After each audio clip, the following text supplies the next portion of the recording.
네, 앞서 저희가 간단히 설명드렸습니다만 오늘 안철수 의원이 제3당 대표로서 국회에서 연설했습니다. 그런데 텅텅 비었잖아요. 야, 이 참 서럽다는 생각 절로 날 것 같습니다. 영상 보시면서 그 당시 상황 얘기를 좀 듣겠습니다. 자, 길증 기자 정리 좀 해주시죠. 예, 오늘 오전에 나쁜 것입니다. 국민의당 경쟁은 좋은 것입니다. 이제 정치도 그렇게 돼야 합니다. 더 많은 선택, 더 좋은 예, 지금 국민의당 안철수 공동대표가 비교섭단체 대표 연설을 하고 있는 장면이죠. 네. 근데 아까 또 언급이 됐었습니다만 총선이 임박한 상황에서 많은 의원들이 자리를 비웠습니다. 네. 그러다 보니 또 어제는 이종걸 원내대표의 네. 교섭단체 대표 연설이 있었죠. 그때는 이제 자기 당 원내교섭단체니까 많은 의원들이 자리를 지켰었는데요. 네. 제3당이다 보니 네. 이제 뭐 새누리당도 마찬가지고요. 더불어민주당도 마찬가지고 자리를 많이 비워서 네.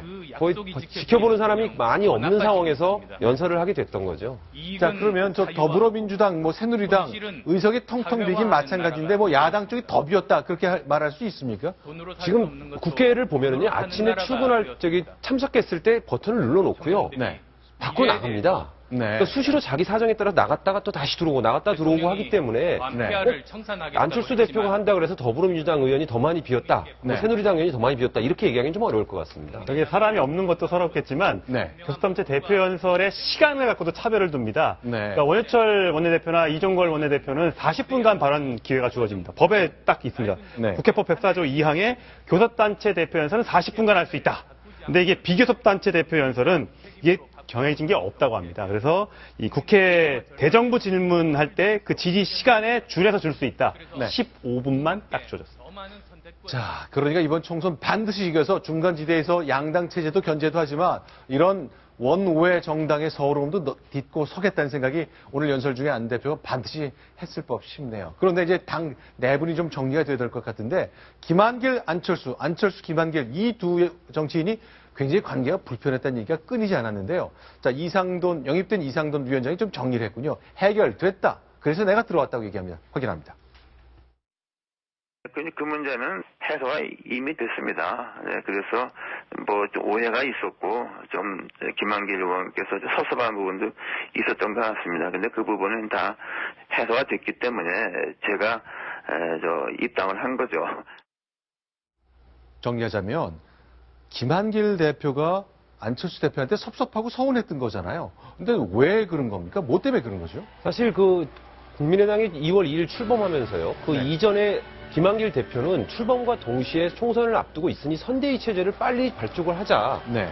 계속 줄곧 주장을 해왔습니다. 네. 그 안철수 공동대표 역시 동의하는 듯 했는데요. 네. 막상 창당을 한 이후에 네. 한동안 선대위가 꾸려지지 않았습니다. 네. 그 임명은 됐죠. 그 김한길 상임선대위원장이 임명은 됐습니다만 네. 아쉽게도 선대위가 전체적으로 꾸려지지 않았기 때문에 뭐 네. 자리만 있을 뿐 역할이 없었던 거죠. 근데 네. 이제 최근에 선대위가 정식으로 발족을 했거든요. 네. 그러면서 그런 여러 가지 섭섭한 관계가 해소됐다 이렇게 설명하는 겁니다. 자, 2월 2일 장면 보십니다. 저 때까지 이제 밝게 웃으면서 함께 손 잡았지만 그로부터 한동안 뭐 2주 가까이 당사에 나오지도 않고 일종의 스트라이크를 했던 것이 김한길 대표인데 오늘 모처럼 만에 구원을 털고 두 사람이 맞잡는 장면이 연출됐습니다. 오늘 상황이죠. 네. 맞잡게 했는데 뭐 악수 간단하게 하고 저렇게 앞뒤로 앉았습니다. 네. 아직까지 완전하게 그 갈등이 해소됐다고 보기엔 좀 어려울 것 같고요. 지금 김한길 의원 최측근이라고 할 수 있는 최재천 의원도 무소속으로 남아서 아직 들어와 있지 않고요. 네. 또 공천을 앞으로 이제 호남 지역 특히 공천을 갖고도 아마 갈등이 심해질 텐데 이상돈 의원은 오늘 그랬어요.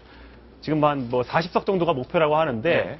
우리 당에는 지금 현역 의원이 몇 명 안 된다. 네. 이거 물갈이 하면은 우리 뭐 갖고 장사하냐 이래가지고 아마 현역 의원 물갈이가 그렇게 크지 않을 것으로 또 오늘 말을 해서 네. 저런 부분에 대해서 조금씩 이견을 좀 좁혀가고 있게 된다면 네. 김한길 의원과 안철수 대표가 조금 가까워질 수도 있지 않을까 생각합니다. 알겠습니다. 한마디로 이제 내부 오해환으로 생각이 되는데 하나씩 좀 정리가 되고 있습니다만 안철수 대표는 자기가 데리고 있던 비서관의 글 때문에 또 좀 곤욕을 치르고 있습니다. 어떤 내용인가요? 네, 그렇습니다. 이제 안철수 대표의 이제 그 전 비서관이 SNS에 글을 올렸는데요. 지금 네. 화면에 나오듯이 이 부분에 좀 보시면 좋을 것 같습니다. 이제 간쟁하는 신하 7사람은 기르던 개가 주인을 물거나 오셨던 분을 배신하고자 올린 글이 아닙니다. 라고 하고 있는데요. 자, 이제 하루 전날 글을 올렸는데 간언을 듣자 간신을 쫓아내야 된다 그런 얘기를 반복했잖아요. 네, 그렇습니다. 일단 네. 그 본인은 충신인데 네. 충신의 그런 말을 듣지 못하게 가리고 눈과 귀를 가리고 있는 간신이 있다. 네. 그런 간신을 쳐내야만 이제 국민을 위한 큰 정치를 할 수 있다라는 취지로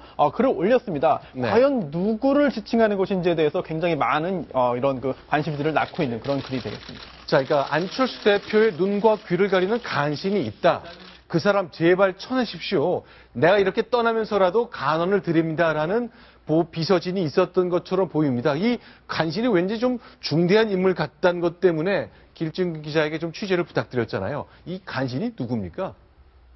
저분이 마음속에 두고 있는 간신이 누구인지는 네. 저분만 알 것 같습니다. 그렇지만 전체적으로 문맥을 보면 이분이 이제 주로 안철수 의원을 수행하던 분이었거든요. 네. 아무래도 역할 자체가 수행을 한다는 것보다는 조금 더 캠프 안에서 중요한 역할을 하고 싶었지 않았겠습니까? 네네. 약간 소외감을 느꼈던 것 같고요. 뭐 간신을 누구라고 지칭하지 않았기 때문에 제가 말씀드리기는 어렵습니다만 네. 사당화 논란과 연관이 돼 있는 안철수 주변의 측근들을 의미하는 게 아닌가 추측을 할 수 있을 것 같습니다. 자, 그러니까 뭔가 중대한 정치적 비중을 가진 무언가가 있다라기보다는 뭔가 좀 자신의 아쉬움을 이렇게 표현한 것으로 봐야 된다 그 얘기군요. 예, 그렇습니다. 알겠습니다. 자, 일단 안철수 의원, 오늘 안철수 대표 오늘 국회 연설했습니다만 너무 텅 비었고 비서진이 글을 올리고 또 여러 가지 갈등도 넘어서야 되고 아주 복잡한 심경 계속 이어진다는 것 알 수 있을 것 같습니다.